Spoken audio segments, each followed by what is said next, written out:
ವರದಿಯನ್ನು ನಿಮಗೆ ಪ್ರಸ್ತುತಪಡಿಸಲು ನಮಗೆ ತುಂಬಾ ಸಂತೋಷವಾಗುತ್ತದೆ. ಕನ್ನಡಕ್ಕಾಗಿ ಕೈ ಎತ್ತು ನಿನ್ನ ಕೈ ಕಲ್ಪವೃಕ್ಷವಾಗಲಿ, ಕನ್ನಡಕ್ಕಾಗಿ ಕೊರಳೆತ್ತು ಅಲ್ಲಿ ಪಾಂಚಜನ್ಯ ಮೂಡಲಿ. ಕನ್ನಡಕ್ಕಾಗಿ ತಿರುಬೆರಳು ಎತ್ತಿದರೆ ಸಾಕು, ಹಿಂದೆ ಅದೇ ಗೋವರ್ಧನಗಿರಿಯಾಗುತ್ತದೆ.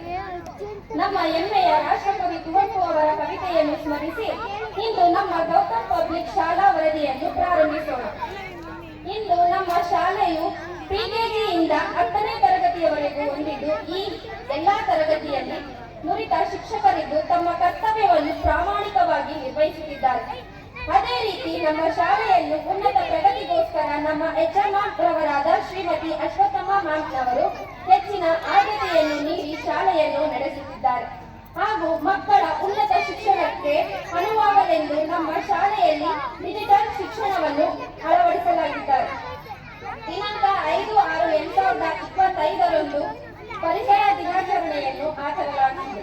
ನಂತರ ಅದೇ ತಿಂಗಳಿನಲ್ಲಿ 21/6/2025 ಯೋಗ ದಿನವನ್ನು ಆಚರಿಸಿದರು. ಹಾಗೂ ಜುಲೈ ತಿಂಗಳಲ್ಲಿ ಫೆಸ್ಟಿವಲ್, ಆಗಸ್ಟ್ ತಿಂಗಳಲ್ಲಿ ಎಫೆಕ್ಟು ನಡೆಸಿ ಮಕ್ಕಳ ಪರೀಕ್ಷಾ ಫಲಿತಾಂಶವನ್ನು ಪೋಷಕರು ಹಾಗೂ ಶಿಕ್ಷಕರ ಸಭೆಯಲ್ಲಿ ತಿಳಿಸಿದ್ದೇವೆ. ನಂತರ ದಿನಾಂಕ 15/8/2025 ಸ್ವತಂತ್ರ ದಿನಾಚರಣೆಯನ್ನು ನಮ್ಮ ಶಾಲೆಯಲ್ಲಿ ವಿಜೃಂಭಣೆಯಾಗಿ ಆಚರಿಸಿದರು. ಹಾಗೂ ಮಕ್ಕಳ ಸಾಂಸ್ಕೃತಿಕ ಕಾರ್ಯಕ್ರಮವನ್ನು ಹಮ್ಮಿಕೊಂಡಿದ್ದರು. ಹಾಗೂ ನಮ್ಮ ಶಾಲೆಯ ವತಿಯಿಂದ ಒಂದು ರ್ಯಾಲಿ ಕಾರ್ಯಕ್ರಮವನ್ನು ಕೂಡ ಮಾಡಿದರು. ನಂತರ ಸೆಪ್ಟೆಂಬರ್ ತಿಂಗಳಲ್ಲಿ ಮಧ್ಯವಾರ್ಷಿಕ ಪರೀಕ್ಷೆ ಮಾಡಲಾಗಿತ್ತು. ಪರೀಕ್ಷೆಯ ನಂತರದಲ್ಲಿ ಮಕ್ಕಳಿಗೆ ಕರ್ನಾಟಕದ ನಾಡ ಹಬ್ಬವಾದ ದಸರಾ ರಜೆಯನ್ನು ನೀಡಲಾಗಿತ್ತು. ದಿನಾಂಕ 1/11/2025 ನಮ್ಮ ಶಾಲೆಯಲ್ಲಿ ಕನ್ನಡ ರಾಜ್ಯೋತ್ಸವವನ್ನು ಹಮ್ಮಿಕೊಳ್ಳಲಾಗಿದೆ. ಅದೇ ತಿಂಗಳಲ್ಲಿ ದಿನಾಂಕ 14/11/2025 ಮಕ್ಕಳ ದಿನಾಚರಣೆಯ ಪ್ರಯುಕ್ತವಾಗಿ ನಾವು ನಮ್ಮ ಮಕ್ಕಳ ಸಂತೋಷಕ್ಕಾಗಿ ಶಾಲಾ ವತಿಯಿಂದ ಶಿಕ್ಷಣ ಪ್ರವಾಸವನ್ನು, ಶೈಕ್ಷಣಿಕ ಪ್ರವಾಸವನ್ನು ಕೈಗೊಂಡಿದ್ದೆವು. ಮಕ್ಕಳಿಗೆ ಮಡಿಕೇರಿಯಲ್ಲಿ ಹಲವು ಸ್ಥಳಗಳನ್ನು ವೀಕ್ಷಿಸಿದೆವು. ಅದೇ ಸಂದರ್ಭದಲ್ಲಿ ನಮ್ಮ ಪರಿಸರ ಪ್ರೇಮಿಯಾದ ಸಾಲುಮರದ ತಿಮ್ಮಕ್ಕನವರು ವಿಧಿವಶರಾದರು. ಹಾಗಾಗಿ ನಾವು ಅಲ್ಲಿಯೇ ಆ ಒಂದು ಕ್ಷಣ ಎಲ್ಲರೂ ಮೌನಾಚರಣೆಯನ್ನು ಮಾಡಿ ನಂತರ ನಮ್ಮ ಪ್ರಯಾಣವನ್ನು ಮುಂದುವರಿಸಿದೆವು. ಕೊನೆಯಲ್ಲಿ ನಮ್ಮ ಸಾಂಸ್ಕೃತಿಕ ನಗರಿ ಮೈಸೂರಿನಲ್ಲಿ ಕೃಷ್ಣರಾಜ ಸಾಗರಕ್ಕೆ ಬಂದು ಅಲ್ಲಿ ನೀರಿನ ನೃತ್ಯದ ದೃಶ್ಯವನ್ನು ಆನಂದಿಸಿದೆವು. ನಂತರ ಎಲ್ಲರೂ ನಮ್ಮ ಬೆಂಗಳೂರಿನ ಸಹರತೆ. ನಂತರ ಅದೇ ತಿಂಗಳಲ್ಲಿ FA3 ಪರೀಕ್ಷೆಯನ್ನು ನಡೆಸಿದೆವು. ದಿನಾಂಕ 13/12/2025 ಮಕ್ಕಳ ಪ್ರತಿಭೆಯನ್ನು ಗುರುತಿಸಲು ಟ್ಯಾಲೆಂಟ್ ಡೇ ಕಾರ್ಯಕ್ರಮವನ್ನು ಏರ್ಪಡಿಸಲಾಗಿತ್ತು.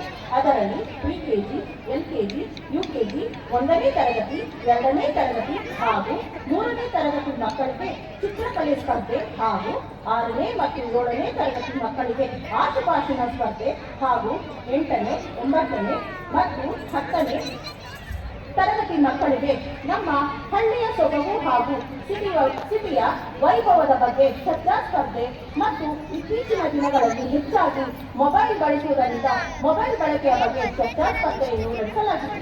ಈ ಕಾರ್ಯಕ್ರಮವನ್ನು ಮಕ್ಕಳು ಯಶಸ್ವಿಗೊಳಿಸಿದ್ದಾರೆ. ನಂತರ ದಿನಾಂಕ 17/12/2025 ಹಾಗೂ 18/12/2025 ನಮ್ಮ ಶಾಲೆಯಲ್ಲಿ ಕ್ರೀಡಾಕೂಟವನ್ನು ಏರ್ಪಡಿಸಲಾಗಿತ್ತು. ಇದರಲ್ಲಿ ಮಕ್ಕಳು, ಪೋಷಕರು ಹಾಗೂ ಶಿಕ್ಷಕರು ಈ ಎಲ್ಲಾ ಕ್ರೀಡೆಗಳನ್ನು ಭಾಗವಹಿಸಿ ಕಾರ್ಯಕ್ರಮವನ್ನು ಯಶಸ್ವಿಗೊಳಿಸಿದ್ದಾರೆ. ದಿನಾಂಕ 24/12/2025 ಅಂದರೆ ಈ ದಿನ ನಮ್ಮ ಶಾಲೆಯಲ್ಲಿ 8ನೇ ಶಾಲಾ ವಾರ್ಷಿಕ ದಿನಾಚರಣೆಯನ್ನು ಹಮ್ಮಿಕೊಂಡಿದ್ದೇವೆ. ಆದ್ದರಿಂದ ಮಕ್ಕಳು, ಪೋಷಕರು ಹಾಗೂ ನನ್ನ ಎಲ್ಲಾ ಸಹ ಶಿಕ್ಷಕ ಬೃಂದದವರು ಈ ಕಾರ್ಯಕ್ರಮವನ್ನು ಯಶಸ್ವಿಗೊಳಿಸುವುದಾಗಿ ತಮ್ಮಲ್ಲಿ ಕೇಳಿಕೊಳ್ಳುತ್ತೇನೆ. ಜೈ ಹಿಂದ್, ಜೈ ಕರ್ನಾಟಕ.